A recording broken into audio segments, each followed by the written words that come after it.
Good morning. Homework हो गया? बहुत सारा क्वेश्चन था। चलो कॉस्ट ऑफ कैपिटल के होमवर्क से चेक करते हैं, उसके बाद हम कैपिटल स्ट्रक्चर की तरफ आते हैं। ठीक है, बताओ कॉस्ट ऑफ कैपिटल में क्वेश्चन नंबर 19 और 20 था। क्वेश्चन नंबर 19 को चेक कर लेते हैं। ईमानदारी से बताओ कितने लोगों ने 19 में केडी, केपी, केई, केआर, लोन इन सब की कॉस्ट कैलकुलेट कर ली? सभी ने? ईमानदारी से बताओ। बल्कि यहां कैलकुलेट करने की जरूरत थी ही नहीं, आपने किया वो एक्स्ट्रा कैलकुलेशन हो गई, ऐसा समझ लो। पूछा ही नहीं क्वेश्चन ने, आप देखो कहाँ पूछा है क्वेश्चन ने WACC कैलकुलेट करो। क्वेश्चन ने इतना पूछा, रिक्वायर्ड जो है वो WACC रिक्वायर्ड नहीं है, रिक्वायर्ड जो है वो है बुक वैल्यू प्रोपोर्शन और मार्केट वैल्यू प्रोपोर्शंस। बस केवल प्रोपोर्शन निकाल के क्वेश्चन छोड़ देना था आपको। केडी, केपी, केई, केआर की जरूरत थी ही नहीं। उसके सेकेंड पार्ट में जरूरत पड़ेगी, वो थोड़े बहुत की पड़ेगी, लोन की और इक्विटी की कॉस्ट, वो अलग पार्टी हो गया। बट यहाँ पहले पार्ट में ज़रूरत नहीं थी, तो आपने निकाल लिया है, वेल एंड गुड। ध्यान दिया नहीं, आपने सोचा बुक वैल्यू प्रोपोर्शन क्यों निकालो, मार्केट वैल्यू प्रोपोर्शन क्यों निकालो, क्यों तक की कहानी निकालनी थी ही नहीं। फिर ये प्रोपोर्शन क्या चीज़ है? प्रोपोर्शन मतलब कुछ नहीं, केवल वेट निकाल के छोड़ना था आपको। जैसे बुक वैल्यू प्रोपोर्शन की अगर मैं बात करूँ तो बुक वैल्यू प्रोपोर्शन कैसे निकलता कि इक्विटी आपको दिया है, फिर प्रेफरेंस दिया है, फिर रिटेन अर्निंग है, फिर डिबेंचर है और फिर लोन है। ठीक है, इनका अमाउंट भी बोल दो साथ में, 15, 1, 20, 10, 12.5। इसका टोटल बताओ कितना आ रहा है, जरा कितना आ रहा है इसका टोटल? 58.5 ये आ रहा है, 58.5। अब प्रपोर्शन में कन्वर्ट करने के लिए वो कुछ नहीं करना था। ये मान लो कि ये अगर टोटल कैपिटल है तो इक्विटी टोटल का कितना परसेंटेज है? तो 15 डिवाइडेड बाय 58.5, 1 डिवाइडेड बाय 58.5, उसको परसेंटेज में कन्वर्ट ना करते हुए पॉइंट में ही लिख दो, तो वो हो जाएगा प्रोपोर्शन। जैसे 15 डिवाइडेड बाय 58.5 इंटू 100 करोगे तो परसेंटेज आ जाएगा, नहीं तो पॉइंट में ही रहेगा। तो ये आ गया 0.2564। 1 डिवाइडेड बाय 58.5 तो कितना आ गया? 0.0171। वैसे ही आप करते हुए जाओ, 58 यहाँ पे हो जाएगा 0.3419। 10 डिवाइडेड बाय 58.5 तो हो जाएगा 0.1709 और 12.5 डिवाइडेड बाय 58.5 ये हो जाएगा 0.2137। टोटल हमेशा 1 होगा, प्रोपोर्शन का टोटल 1 हो जाएगा। तो टोटल करके भी चेक कर लेना कि 1 आ रहा है, मतलब हम सही है।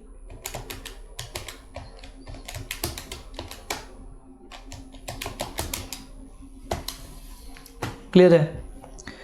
वैसे ही मार्केट वैल्यू प्रोपोर्शन में भी सेम करना था आपको। मार्केट वैल्यू निकालनी थी और फिर प्रोपोर्शन निकालना था। जैसे मार्केट वैल्यू प्रोपोर्शन की अगर हम चर्चा करें तो वहां रिटेन अर्निंग नहीं आएगा, वहां केवल इक्विटी आएगा। रिटेन अर्निंग को आप बुक वैल्यू रेशियो में बांटना चाहो तो बांट सकते हो, अदरवाइज केवल इक्विटी लिखो, कोई दिक्कत नहीं, क्योंकि मार्केट वैल्यू केवल इक्विटी की होती है, रिटेन अर्निंग की नहीं होती। वो अलग अलग हमने कब करने का सीखा, वो अलग अलग हमें एक ही कंडीशन में करना है, जब दोनों की कॉस्ट अलग अलग हो, WACC निकालना हो। बाकी कहीं अलग नहीं करना, बाकी इक्विटी को एक ही लिखना, रिटेन अर्निंग को मार्केट वैल्यू में लिखना ही नहीं है जब कॉस्ट सेम हो। राइट, यहाँ तो कॉस्ट की चर्चा ही नहीं हो रही, तो बात ही खत्म। आप केवल एक लिखो। इक्विटी कैसे निकालोगे? 15 करोड़ को डिवाइड करोगे 10 से और मल्टीप्लाई करोगे कितने से? 40 से, तो इट इज कमिंग 60। ये आ रहा है। वैसे ही आप मुझे बताओ प्रेफरेंस की मार्केट वैल्यू कितनी आ रही है? 0.75। रिटेन अर्निंग आएगा नहीं। डिबेंचर की मार्केट वैल्यू 8। ठीक है, लोन की मार्केट वैल्यू 12.5। वैसे ही इसके टोटल को आपको प्रोपोर्शन में कन्वर्ट करना है। टोटल आया 81.25, तो 60 divided by 81.25, right. 0.75 divided by 81.25, कोई आपत्ति नहीं है, आराम से हो जाएगा। उसके बाद इसका सेकेंड पार्ट था, सेकेंड पार्ट का आंसर बताओ। आपने 10 को बाइफरकेट किया होगा 5 में, फिर बाइफरकेट किया होगा, श्योर। अगर इन समराइज में बनाना चाहूँ तो क्या ऐसा बना सकता हूँ कि 10 लाख जो है वो डेट इक्विटी 5 और 5, 10 लाख ही 10 करोड़ है, 10 करोड़ है, ठीक है। फिर ये फिर 2.5 में हो जाएगा, ये 1.5 और 3.5 हो जाएगा, रिटेन अर्निंग और न्यू इश्यू। ये 2.5 जो है उसका इंटरेस्ट रेट है कितना परसेंट, 15%। आप अगर आफ्टर टैक्स कर दो तो सीधा आपका केडी आ जाएगा 9%, ये 9.6%। और जब इनका केई निकाला होगा आपने, केई कितना आ रहा है, इट इज कमिंग 18.25%। आ रहा है क्या सभी का, निकाला है, किया है होमवर्क, आ रहा है। डिविडेंड वही लेना है आपको, पुराना वाला ही, ग्रोथ भी वही लेनी है, प्राइस में चेंज आ रहा है, प्राइस 32 लेनी है, तो उससे 18.25 आपका आ रहा है। इनको सबको this into this, this into this, this into this, this into this divided by 10 कर दोगे तो वेटेड एवरेज आ जाएगा, जिसको हम बोल देंगे क्यों कितना आ रहा है, 13.78%। श्योर है कहानी, 19 क्लियर है, ठीक है। 20 में आ जाओ, क्वेश्चन नंबर 20। यहां मुझे आप पहले बता रहे हो केडी, केपी, केई, केआर ये कितना आया, तो आप मुझे पहले बताओ केडी कितना आया।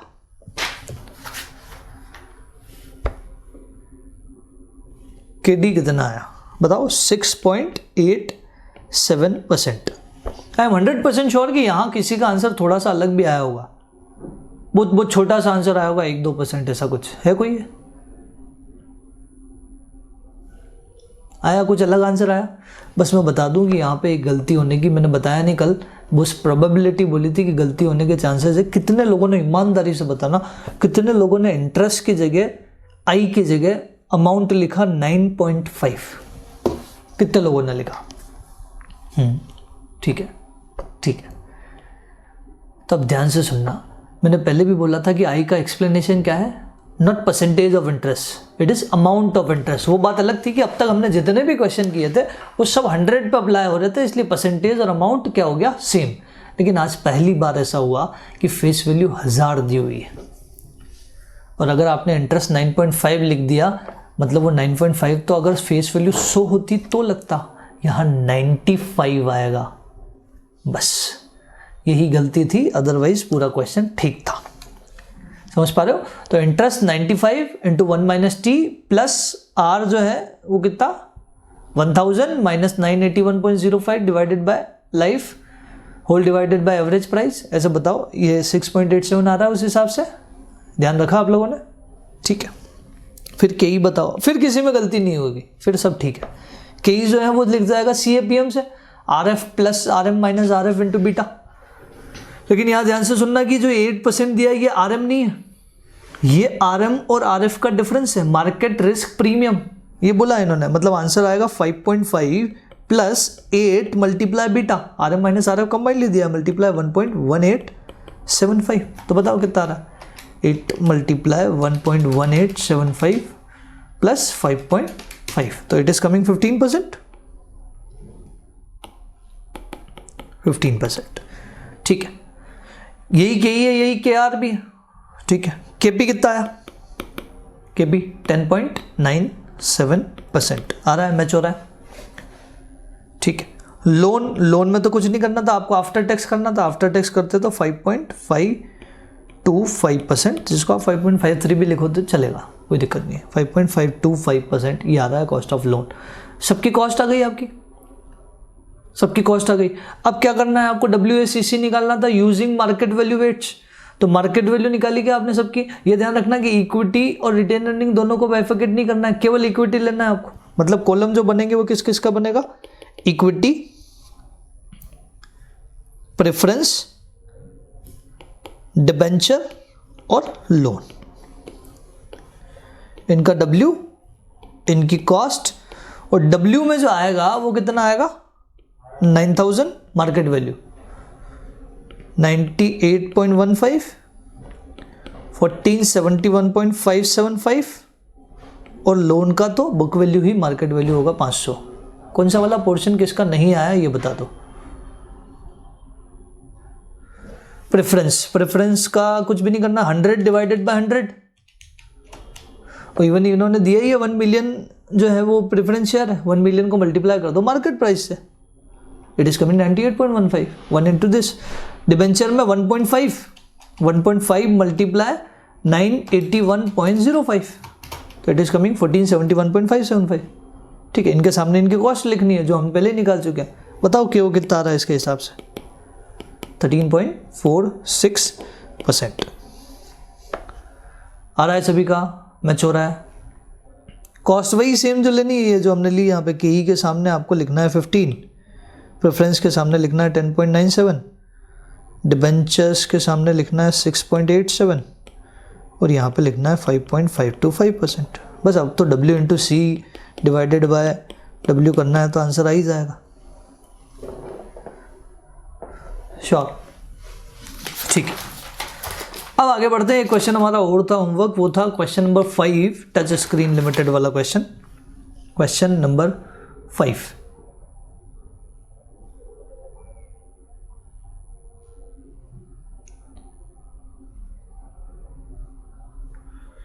ठीक है, चेक करें क्वेश्चन नंबर 5 को।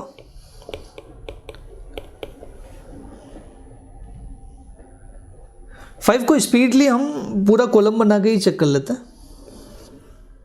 3 प्लान थे आपके, राइट, प्लान 1, प्लान 2, प्लान 3। ठीक, 3 प्लान में जो टोटल अमाउंट चाहिए था 10 लाख चाहिए था, तो डेट जो है, डेट इक्विटी, डेट यहाँ पे 1 लाख चाहिए था, इक्विटी 9 लाख चाहिए था। डेट यहाँ पे 4 लाख है तो इक्विटी 6 लाख हो जाएगा। डेट यहाँ पे 6 लाख है तो इक्विटी 4 लाख हो जाएगा। EBIT आपको गिवन था कितना, 1,60,000, 1,60,000, 1,60,000। जो भी कहानी थी ना, गलती होने के चांसेस 2 ही जगह हैं, या तो नंबर ऑफ शेयर्स में या इंटरेस्ट में। इंटरेस्ट बताओ कितना कितना आ रहा है, 8,000, 44,000 और 74,000। किसका 44 नहीं आया? कोई है ऐसा जिसका अलग आया आंसर? अलग आया तो मैं बता दूं, ये वापस चेक कैसे करना है। हो सकता है कि जल्दबाजी में आपने यहाँ गलती की हो। कैसे गलती की हो कि आपने 1 लाख पे 8% निकाला हो और बैलेंस 4 लाख ले लिया हो। पॉसिबल है कि बैलेंस 4 लाख ले लिया हो, तो 4 लाख पे 12%, 48 + 8 56 आया हो। बट गलत कहाँ हो गए आप कि अब बैलेंस जो है आपका, टोटल लोन कितने का है, टोटल डेट 4 लाख का ही है। 1 लाख आपने निकाल लिया तो बैलेंस बचा कितना, 3 लाख पे 12% लेना था आपको, 36 + 8। इससे पिछले वाले क्वेश्चन में क्या था कि वो रेंज जो है वो पूरी फिल हो रही थी, लेकिन इस क्वेश्चन में रेंज पूरी फिल नहीं हो रही है। राइट, समझ पा रहे हो? अगर लोन ये 5 लाख का होता तो ज़रूर ऐसा होता कि बैलेंस 4 लाख आता। समझ पा रहे हो? गलती समझ आ गई। बाकी मेजोरिटी ने गलती नहीं की है, उन्होंने पकड़ लिया। ठीक है, थर्ड वाले पार्ट में क्या था, 1 लाख पे 8%, 4 लाख पे 12% और बैलेंस 1 लाख पे 18%। तो ये आ गया आपका earning before tax minus tax करोगे आप तो आ जाएगा earning available to equity shareholder, divided by number of equity share करोगे। नंबर ऑफ इक्विटी शेयर बता दो कितने कितने आ रहा है। तो 9 लाख आपका इक्विटी है, तो 9 लाख को डिवाइड कैसे करना है, 9 लाख को डिवाइड कैसे करना है, इक्विटी शेयर की प्राइस 25 है। 20 कब होगी, जब borrowing in excess of 5 lakh होगी, और borrowing in excess of 5 lakh केवल थर्ड प्लान में है। राइट, तो यहाँ पे नंबर ऑफ इक्विटी शेयर हो जाएंगे 36, बताते हुए जाओ, 24 और 20। बस फिर तो आपको केवल कॉलम फिल करना है, EPS बता दो। 2.11, 2.42 और 2.15। किसका आंसर ज़्यादा आ रहा है? ये वाले प्लान का। डिसीजन लिखना है। डिसीजन हमने शायद साजी स्टील वाले में भी रह गया, साजी स्टील वाले में भी डिसीजन लिखवाना रह गया। चलो मैं यहाँ लिखवा देता हूँ, साजी स्टील में आप रिपीट कर लेना। हम क्या लिखेंगे, we should raise 4 lakh from debt, we should raise 4 lakh from debt and 6 lakh from, we should raise 4 lakh from debt and 6 lakh from equity because, उसके बाद same, because this option has highest EPS, this option has highest earning per share। Sure. तो वैसे ही साजी steel वाले question में जो कल हमने डिसीजन नहीं लिखा तो आप लिख लेना। क्लियर है क्या? श्योर। अब हम आगे बढ़ रहे हैं कुछ नए क्वेश्चन की तरफ। एक नया ही कंसेप्ट है ये, वो है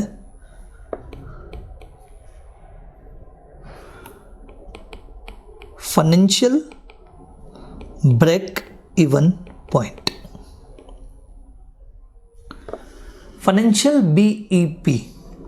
आपने ये नाम तो कहीं सुना होगा, BEP, ब्रेक इवन पॉइंट। क्या है ब्रेक इवन पॉइंट? ऐसा पॉइंट जहां नो प्रॉफिट नो लॉस है। श्योर।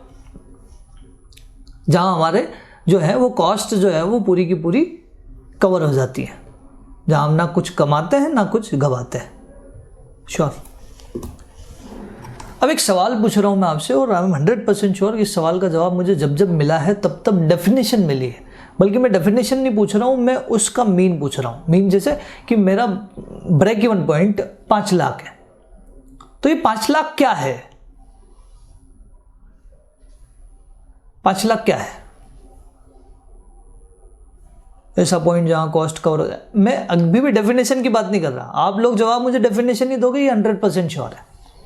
मेरा पास एक्सपीरियंस बोलता है ऐसा कि हमेशा मुझे स्टूडेंट से जवाब जो मिला है यहाँ पे डेफिनेशन मिली, बल्कि मैं नहीं पूछ रहा हूं, मैं पूछ रहा हूं ये 5 लाख क्या है?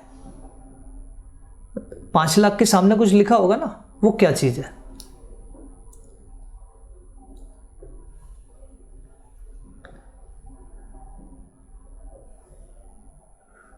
सब डेफिनेशन बता रहे हो आप।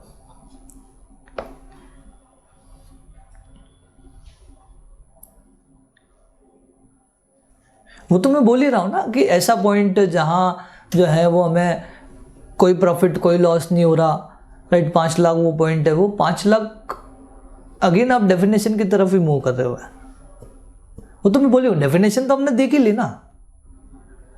आपने जब भी बोला ना बिजनेस लाइफ में कि यार मुझे इतना जो है वो 5 लाख रुपए जो है वहां मेरी कॉस्ट कवर हो जाएगी, तो 5 लाख क्या? आपने किस पॉइंट को नाम दिया? वो 5 लाख था आपका रेवेन्यू, 5 लाख थी आपकी सेल, ब्रेक इवन सेल, कि 5 लाख की सेल पे हमारा कोई प्रॉफिट कोई लॉस नहीं होगा। तो 5 लाख के सामने जो लिखा था ना, वो लिखा था सेल्स। समझ पा रहे हो क्या? मतलब किसी पॉइंट को हमने नाम दिया था कि ये वाला पॉइंट, यानी कि ये वाला सेल का लेवल ब्रेक इवन सेल से। समझ पा रहे हो? तो वैसे ही यहाँ फाइनेंशियल ब्रेक इवन पॉइंट का पहले मीन समझते हैं और फिर लेवल का नाम देते हैं। इसका मीन जो ये है कि यहाँ जो है फाइनेंशियल ब्रेक इवन पॉइंट मतलब no profit no loss to equity shareholder, no profit no loss to equity shareholder. मतलब इक्विटी शेयर होल्डर को कोई प्रॉफिट कोई लॉस नहीं हो रहा है। वो ब्रेक इवन जो पॉइंट था वो था प्रोजेक्ट का। बीईपी केवल हमने बीईपी जब पढ़ा था कि पूरे प्रोजेक्ट का कोई प्रॉफिट कोई लॉस नहीं हो रहा है। यहाँ पे ये हम केवल बात कर रहे हैं कि इक्विटी शेयर होल्डर का कोई प्रॉफिट कोई लॉस ना हो। प्रोजेक्ट हो सकता है कमा रहा हो, लेकिन बांटते बांटते बांटते बांटते इक्विटी शेयर होल्डर आके हाथ में आते हुए कुछ ना बच रहा हो। समझ पा रहे हो? तो ये फाइनेंशियल ब्रेक इवन पॉइंट है। अब सवाल ये है कि इक्विटी शेयर होल्डर के हाथ में कुछ ना कमा रहे हो, मतलब ये इक्विटी शेयर होल्डर की कमाई कहाँ से निकलती है? सबसे लास्ट में जो बचता है वो इक्विटी शेयर होल्डर के लिए बचता है, मतलब earning available to equity shareholder, जिस पर हम निकालते हैं ईपीएस। समझ पा रहे हो? मतलब ऐसा पॉइंट जहां ईपीएस 0 हो, ऐसा पॉइंट जहां ईपीएस 0 हो, तभी तो इक्विटी शेयर होल्डर को कोई अर्निंग कोई लॉस नहीं होगा। अगर ईपीएस पॉजिटिव हुआ तो अर्निंग हो जाएगी, ईपीएस नेगेटिव हुआ मतलब नुकसान हो जाएगा। समझ पा रहे हो? लेकिन किस पॉइंट को नाम देंगे? जैसे वहां रेवेन्यू को, वहां सेल को नाम दिया था हमने ब्रेक इवन पॉइंट में कि इतने की सेल पे हमारा सारा प्रॉफिट जो है वो, इतने की सेल पे सारी कॉस्ट जो है वो कवर हो जाएगी। समझ पा रहे हो? सारा प्रॉफिट मतलब 0 हो जाएगा। तो वैसे ही यहाँ किसको नाम दे, तो यहाँ हम नाम देते हैं ईबीआईटी के लेवल को। मतलब इसकी जो डेफिनेशन है वो डेफिनेशन है, it is the level of EBIT, it is the level of EBIT, EBIT के लेवल पर अंडरलाइन कर रहा हूं,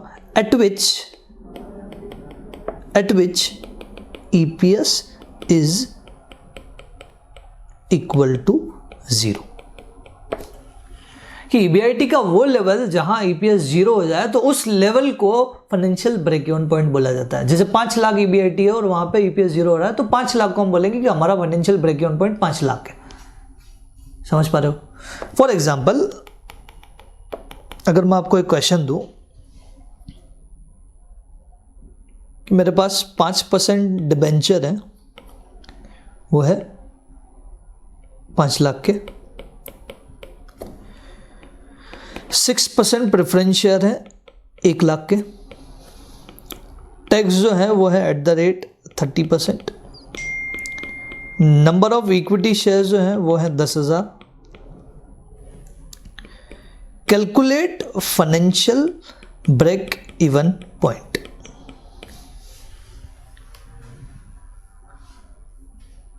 मतलब आपको ईबीआईटी का वो लेवल बताना है, ईबीआईटी यहाँ नहीं प्रिंट होगा, ईबीआईटी का लेवल तो आपको निकालना है, तो ईबीआईटी का वो लेवल बताना है जहां ईपीएस क्या हो जाए 0। करो, ट्राई करो, 5 मिनट का टाइम करो ट्राई, फिर हम बोर्ड पे तो कर ही रहे हैं इसको, बट कैलकुलेशन समझ आ गई होगी आपको कि करना क्या है, राइट? रिवर्स कैलकुलेशन आपको करनी पड़ेगी और आपका आंसर क्रॉस चेक भी कर सकते हो कि एक बार आपका जो भी आंसर आया उससे वापस सारी चीज़ें लेस करके देख लो, 0 बच गया मतलब आप सही हो, 0 नहीं बचा मतलब आप गलत हो। Try it.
गया,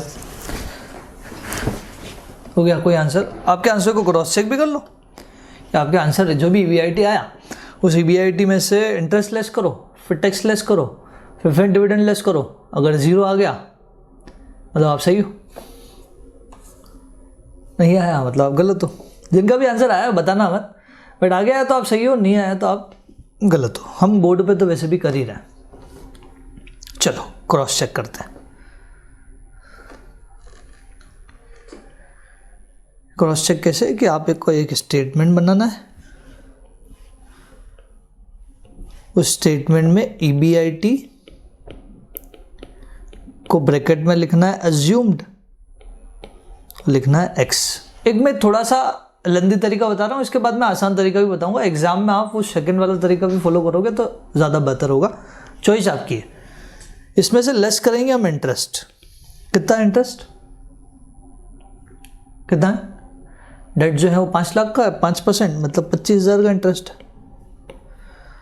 तो ये बन जाएगा x माइनस 25,000। ये आ गया आपका EBT। इसमें से लेस करोगे आप टैक्स एट द रेट, कितना परसेंट है टैक्स? 30%। 30%, तो ये हो जाएगा 0.30x माइनस 7,500।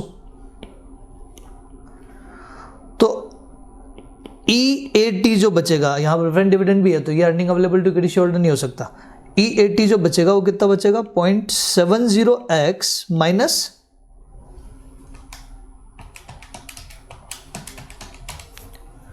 17,500। फिर इसमें से लेस करेंगे हम प्रेफरेंस डिविडेंड। मैं शॉर्ट में लिख रहा हूँ, आप लोग शॉर्ट में लिखना मत, PD मत लिखना, PD is not standard short form. आप प्रेफरेंस डिविडेंड पूरा लिखना। कितना? 6,000। 1 लाख का 6%, 6,000। 6,000 लोड लेस करोगे तो ये आ जाएगा आपका earning available to equity shareholder. कितना? 0.70x minus 23,500। ये आ गया आपका earning available to equity shareholder. चलो EPS का फॉर्मूला क्या है? EPS is equal to earning available to equity shareholder divide by number of shares. तो 0.70x minus 23,500 divided by number of shares कितने? 10,000। 10,000। और EPS हमें कितना चाहिए? 0। तो 0 is equal to 0.70x minus 23,500 divided by 10,000। ये 10,000 उस साइड दूसरी साइड जाएगा तो ये भी बन जाएगा 0। तो अल्टीमेटली क्या बनना? 0 is equal to 0.70x minus 23,500। 23,500 उधर चले जाएंगे तो क्या बने? 0.70x is equal to 23,500। तो therefore x is equal to 23,500 divided by 0.70। तो कितना आया? 33,571। ये आपका आया फाइनेंशियल ब्रेक इवन, मतलब इतने EBIT के लेवल पे आपका EPS 0 हो जाएगा। तो आप और आगे बढ़ सकते हो। वापस क्रॉस चेक करते हैं। 33,571 में से इंटरेस्ट लेस करो कितना? 25,000 में से टैक्स लेस करो कितना? 30% और माइनस प्रेफरेंस डिविडेंड करोगे तो 0 आ जाना चाहिए। थोड़ा सा स्लाइड डिफरेंस इसलिए आ रहा है कि राउंडेड ऑफ का इंपैक्ट आ रहा है, अदरवाइज वो 0 हो रहा है, मतलब हम सही है।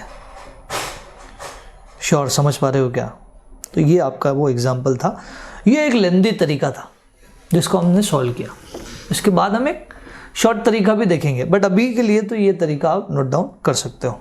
राइट, क्वेश्चन आपने पहले ही लिखा हुआ था, ये आपका स्टेटमेंट, एक बार इसको लिख लो।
एक चीज और ध्यान से सुनना आप, अल्टीमेटली हो क्या रहा है कि earning available to equity shareholder zero हो रहा है, तभी ईपीएस जीरो हो सकता है, वरना जीरो हो ही नहीं सकता। वरना ईपीएस जीरो किसी कंडीशन में नहीं हो सकता अगर earning available to equity shareholder positive या नेगेटिव है।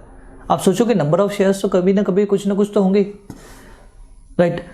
एक ही कंडीशन ऐसी होगी जब आपको ईपीएस जीरो मिलेगा, जब उसको जीरो से डिवाइड करोगे, वरना किसी भी अमाउंट से डिवाइड करोगे तो या तो पॉजिटिव आएगा या नेगेटिव आएगा।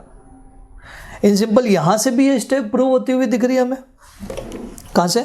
यहां से भी कि ये जब 10,000 इधर जाके मल्टीप्लाई हुए तो ये जीरो बन गया।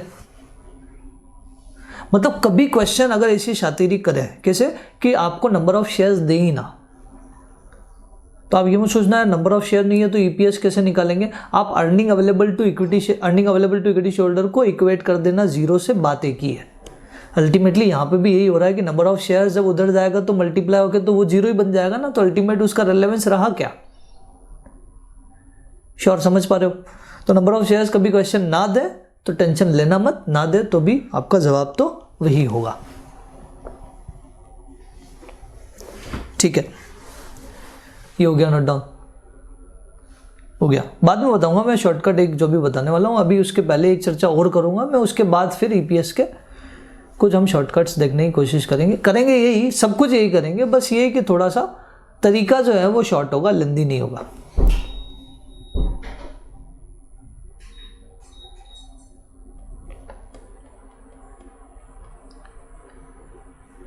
चलो ठीक है, देख लो, अभी देख लो, टेंशन मत लो।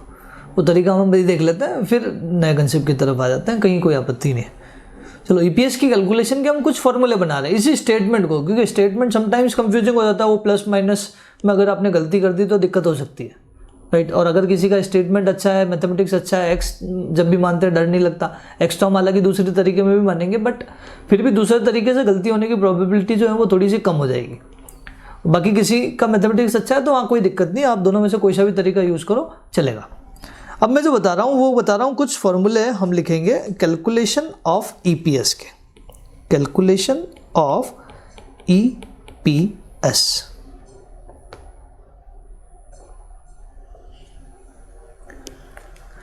किन किन कंडीशन में? ओनली इक्विटी वाले केस में। आप देखते हुए जाना, आपको बिल्कुल बिंदास होकर समझ आएगा। आपके माइंड में स्टेटमेंट है ना, उस स्टेटमेंट को मैं फॉर्मूले में लिखने जा रहा हूं बस, कि ओनली इक्विटी होगा तो ईबीआईटी माइनस इंटरेस्ट तो होगा नहीं, क्योंकि इंटरेस्ट होगा ही नहीं ना, केवल इक्विटी फर्म होगी तो उसमें इंटरेस्ट होने का सवाल ही नहीं।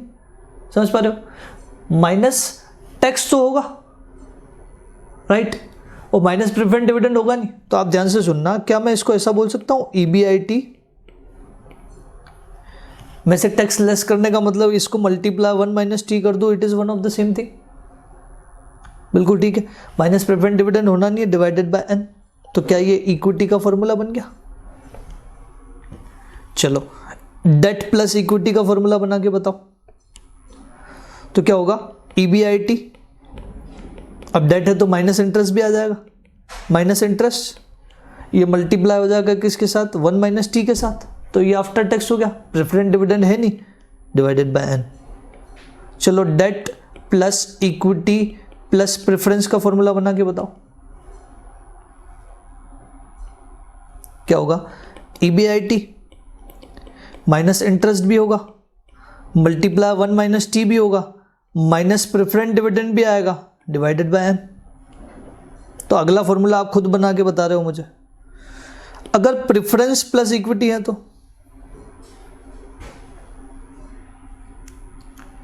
प्रेफरेंस प्लस इक्विटी, तो क्या फॉर्मूला बनेगा? ईबीआईटी माइनस इंटरेस्ट नहीं होगा, multiply 1 minus T minus preference dividend divided by N.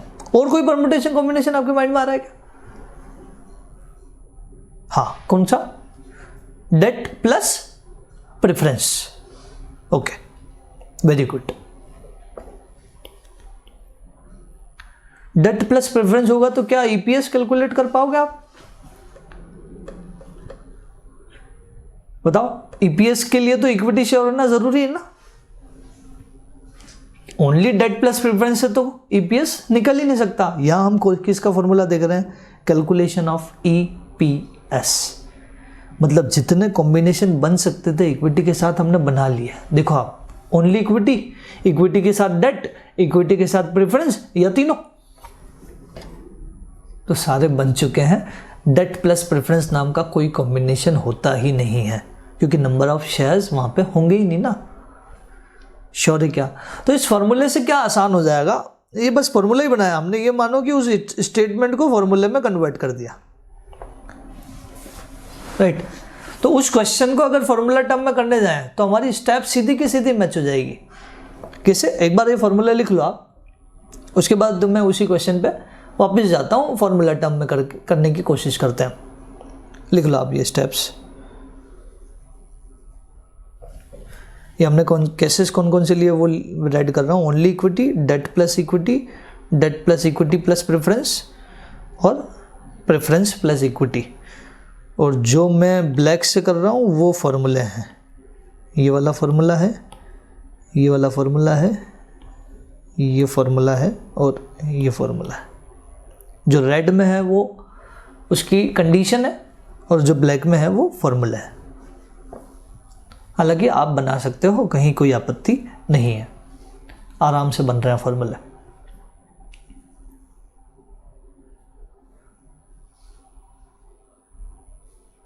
बढ़े आगे।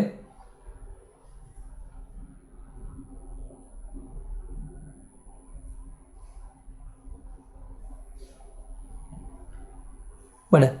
अब क्या हो रहा है कि उसी क्वेश्चन में ईपीएस का फॉर्मूला कौन सा लगेगा, वहां डेट, इक्विटी, प्रेफरेंस तीनों है, तो फॉर्मूला ये वाला लगेगा क्या? ये वाला लगेगा। चलो ठीक है, तो ईपीएस का फॉर्मूला वापस से लिखो, debt equity preference. EPS is equal to EBIT minus interest multiply 1 minus T minus preference dividend divided by N। EPS की जगह लिख दो 0 इज इक्वल टू EBIT की जगह लिख दो X minus interest 25,000 multiply 1 minus 0.30 minus 6,000 divided by 10,000। और आगे जाओ तो ये 10,000 जब दूसरी साइड जाएगा 0 बन जाएगा। इस ब्रैकेट को खोलो, तो ब्रैकेट को खोलोगे तो 0.70 से मल्टीप्लाई होगा क्या, तो आएगा 0.70x माइनस 25,000 इंटू 0.70, तो कितना हो जाएगा 17,500 माइनस 6,000। देखो आप इक्वेशन वहीं जाके मैच हो गई, लेकिन आसान कितना हो गया।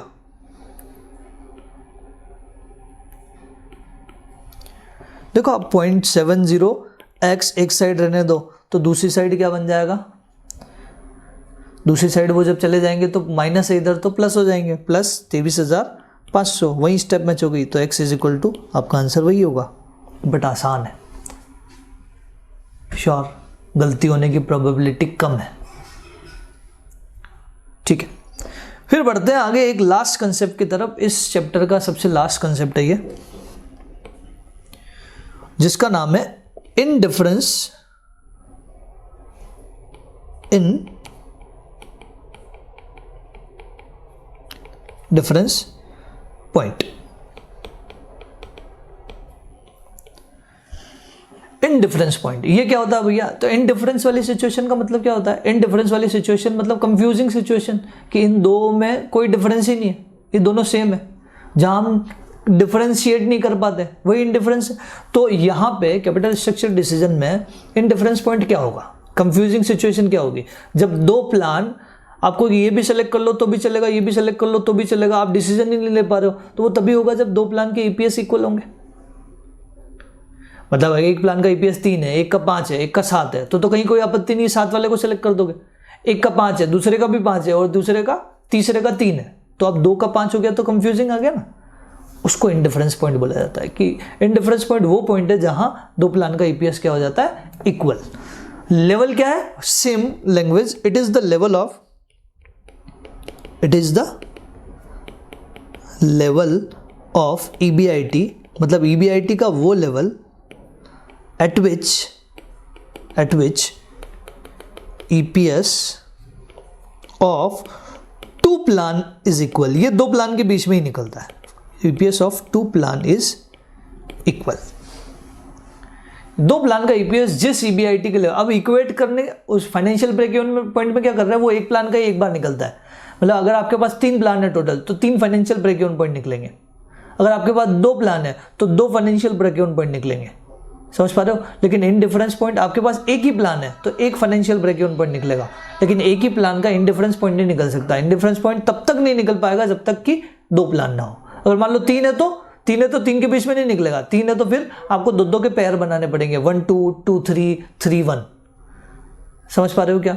मतलब होगा ये 2 के बीच में ही, ना सिंगल ना 3 ना 4। ठीक है। अब फाइनेंशियल ब्रेक इवन पॉइंट में क्या करते थे हम, इक्वेट करते थे। जैसे ईपीएस निकालते थे हम, जैसे ही हम ईपीएस निकालते थे, ईपीएस को इक्वेट कर देते थे किससे, 0 से, तभी इक्वेशन बन पाती। यहां ईपीएस क्या करेंगे, ईपीएस को इक्वेट कर देंगे दूसरे ईपीएस से, जिसको हम लिख देंगे ईपीएस ऑफ 1 और ईपीएस ऑफ 2।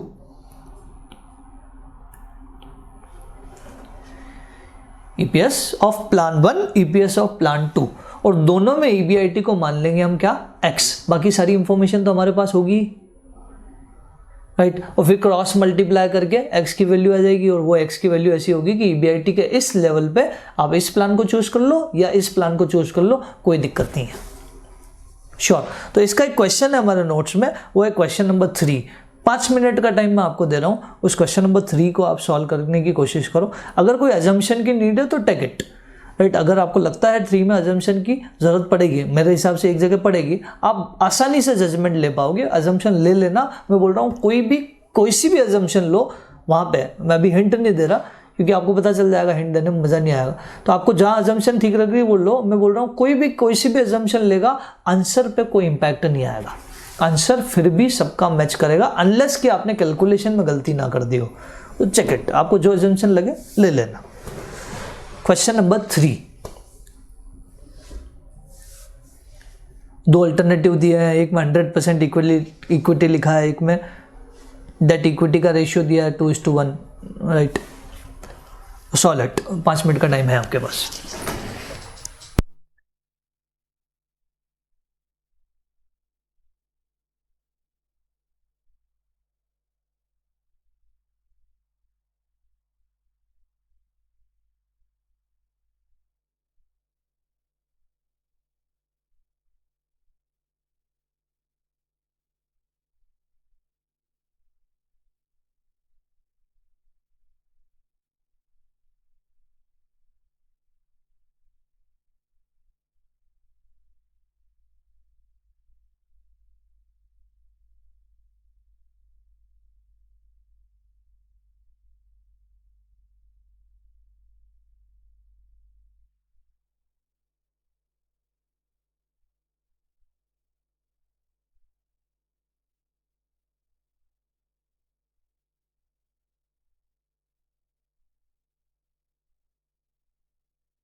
हो गया।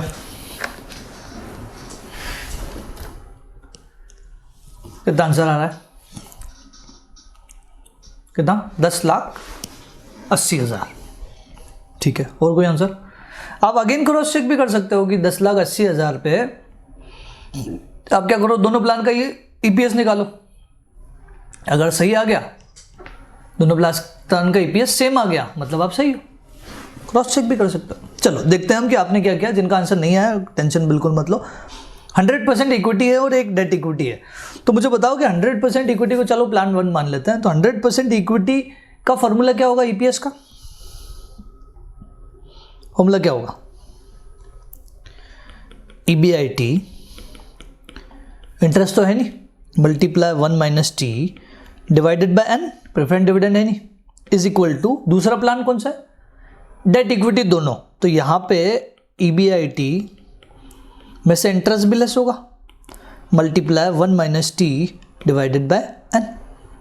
ठीक है, और आगे बढ़ते हैं। तो ईबीआईटी को तो मानना है X, multiply 1 minus 0.40 upon N कितना? तो यहाँ पे एक अजम्पशन की जरूरत थी कि यार टोटल कैपिटल 60 लाख की है, तो एक शेयर की वैल्यू कितनी है? मैं बोल रहा हूँ आप 100 मानो, 1000 मानो, 10 मानो, कोई फर्क नहीं पड़ेगा, बट ये जरूर है कि एक प्लान में जो मानो दूसरे में भी वही मानना। तो अगर 100 माना आपने, 100 माना तो कितना हो जाएगा ये? 60,000 इज इक्वल टू ईबीआईटी कितना? X minus interest. अब 2:1 है, डेट 2 है और इक्विटी 1 है। 2:1 मतलब 60 लाख को 2:1 में बांटेंगे तो आपने बांटा ही होगा। कितना आया? 40 लाख और 20 लाख। अब 40 लाख का कितना परसेंट? 18% इंटरेस्ट है, मतलब 7,20,000। ये आपत्ति नहीं है क्या इसमें? आ गया होगा। Multiply 1 minus 0.40 whole divided by, अब क्योंकि इक्विटी इस जगह 20 लाख है तो 20 लाख को डिवाइडेड बाय 100 करेंगे तो नंबर ऑफ शेयर्स भी थोड़े कम ही होंगे, 20,000। चलो ठीक है, क्रॉस मल्टीप्लाई करके और आगे बढ़ते हैं। पहले सिंप्लीफाई कर देते हैं फिर क्रॉस मल्टीप्लाई। ये कितना होगा? 0.60x divided by 60,000 is equal to, यहाँ पे कितना हो जाएगा? 0.60 जब अंदर एंटर होगा तो 0.60x माइनस 7,20,000 मल्टीप्लाई 0.60 तो 4,32,000 डिवाइडेड बाय 20,000। किसी के माइंड में ऐसा तो नहीं आ रहा कि 0.60 से 0.60 जो है वो कैंसिल कर दो? लाना भी मत, गलती से भी मत लाना, समझ पा रहे हो? वो गलत सोच रहे हो आप। 0.60 कैंसिल कर दो। मैथमेटिक्स क्लियर है ना? अब हम क्रॉस मल्टीप्लाई करेंगे। क्रॉस मल्टीप्लाई आप चाहो यहाँ पे ऐसा कर सकते थे, बट मैं कर नहीं रहा कि 4 0 से 4 0 आप कैंसिल कर दो, राइट? उन लोगों को आपत्ति नहीं है जिनका मैथमेटिक्स में दिक्कत नहीं आती, एक्स से डर नहीं लगता। लेकिन मैं सबके हिसाब से एज इट इज ऐसा का ऐसा रख रहा हूँ, जैसा है वैसा, जितने जीरो आएंगे आने दो। ठीक है, मल्टीप्लाई करेंगे 20,000 को 0.60 से कितना आएगा? यह आ जाएगा 12,000x। ठीक है, फिर यहाँ आ जाएगा 36,000x माइनस 4,32,000 मल्टीप्लाई 60,000। कैलकुलेटर के इस डिजिट को देख के डरना मत। हो सकता है कि आपका ये आया हो और आपने बोला इतना बड़ा आंसर हटाओ और आप गलत हो गए। जितना आ रहा ना लिखो आप। कितना आ रहा है? 2592, फिर कितने जीरो? 7 0 000 000 0। कितने जीरो आ रहा है? राइट, 2592 फिर 7 0। ठीक है, फिर 36,000 को मैं दूसरी साइड ले जाऊंगा तो माइनस बन जाएगा क्या? माइनस बन जाएगा। 12,000 प्लस है, 36 माइनस हो जाएगा तो माइनस के 24,000x बन जाएंगे क्या? Minus 24,000x is equal to minus 2592 000 000। Sure. अब माइनस माइनस कैंसिल हो गया तो therefore x is equal to कितना आ रहा है? 2592। इसको आप डिवाइड कर दो किससे? 24,000 से, तो ये आ रहा है 10,80,000।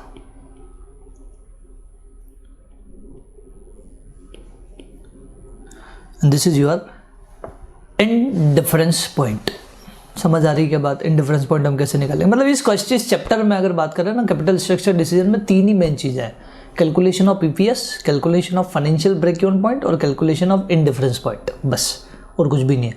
और ये तीनों एक ही पार्ट में वापस से आ रहे हैं। जो पार्ट आपके लिए होमवर्क है, एक प्रैक्टिस हो जाएगी, वो है question number 4। Ganpati limited is considering 3 financial plan. ये दिख रहा है इसमें बस एक चीज़ आप ज़रूर लिख दो, मैं प्रिंट करवा देता हूँ आपको, कि कॉस्ट ऑफ डेट जो 8% आपको दिख रहा है ना, उसके ब्रैकेट में आप बिफोर टैक्स लिख दो, उसके ब्रैकेट में आप बिफोर टैक्स लिख दो, राइट। मतलब वो इंटरेस्ट रेट है, ऐसा समझ लो आप, ठीक है। उस हिसाब से आपको पूरा सॉल्यूशन करना है, ईपीएस निकालना है, फाइनेंशियल ब्रेक इवन पॉइंट निकालना है, इंडिफरेंस पॉइंट निकालना है, श्योर। तो ये होमवर्क हो गया आपका, ये चैप्टर भी फिनिश हो गया। कल हम शुरू करेंगे कैपिटल स्ट्रक्चर थ्योरीज वाला चैप्टर। नाम थ्योरीज है उसका, बट वो थ्योरीज है नहीं, वो प्रैक्टिकल चैप्टर है। ये थ्योरीज मतलब वैसी थ्योरी है जैसे आपने मैथमेटिक्स में पढ़े ना, वो प्रमेय हिंदी में बोलते थे, क्या बोलते थे उनको, पाइथागोरस थ्योरम और इस टाइप का कुछ था ना। तो वहाँ पे भी वो थ्योरी सी, मतलब इस ऑथर ने ये थ्योरी दी, इस ऑथर ने ये थ्योरी मतलब मेथड्स, समझ पा रहे हो। तो ये मेथड्स है, वो थ्योरी नहीं है जो हम जनरली पढ़ते हैं कि यार ये लिखने वाला जो है वो थ्योरी है और सोल्व करने वाला जो है वो प्रैक्टिकल है।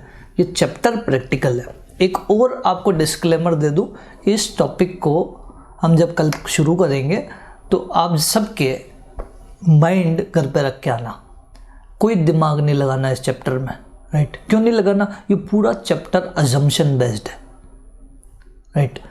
तो ये ऑथर्स जो भी थ्योरीज दे रहे हैं उसके पीछे अपनी अजम्पशंस बता रहे हैं कि हम ये मान रहे हैं। अब मान रहे तो फिर मान रहे हैं, समझ पा रहे हो। हम कोई दिमाग नहीं लगाएंगे, श्योर। तो ये एकमात्र चैप्टर ऐसा होगा जो आपको थोड़ा सा इलॉजिकल सा लगेगा, क्योंकि पूरा अजम्पशन बेस्ड है। तो जाने दो, कोई दिक्कत नहीं है, पढ़ेंगे हम, क्योंकि कोर्स में तो है, पढ़ना तो पड़ेगा, ठीक है। तो ये आपका क्वेश्चन, अगर किसी का नोट डाउन रह गया है तो कर लो। Question number 3,